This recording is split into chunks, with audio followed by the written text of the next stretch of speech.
Hey guys, what's going on? My name's Justin, and this is a 3-minute message. If I were to walk up to someone randomly on the street and ask this question, do you think you're a slave to your sin nature? They would probably say no. They'd probably be offended because the idea of being a slave to sin or our nature, that just doesn't really mesh with the way that people like to think about themselves. But that's actually something the Bible teaches.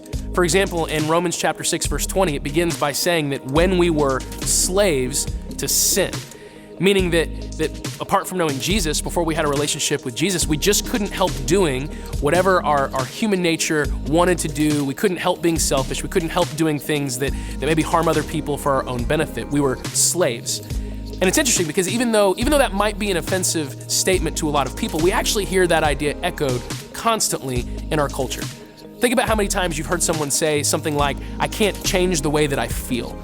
I can't change who I'm attracted to. When people say things like that, they're essentially saying, I'm a slave to my feelings, I'm a slave to my desires, I'm a slave to what I naturally want to do. And that's really no different at all than what the Bible teaches, that we are naturally slaves to those very things, to our desires, to our impulses, to our urges. But through Jesus, we get freedom. And so, for example, Romans 6:11 says that we should no longer consider ourselves slaves to sin. Jesus broke the power of sin and death when he died on the cross and was raised to life. And through faith in him, we aren't slaves to anything. We aren't slaves to our nature. We're not slaves to our feelings. We're not slaves to our desires. We don't have to do all of the things that we want to do. We can actually live in freedom.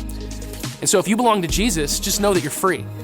Know that even if you desire something intensely, that doesn't mean you have to do it. You're not a slave to that. Believe that.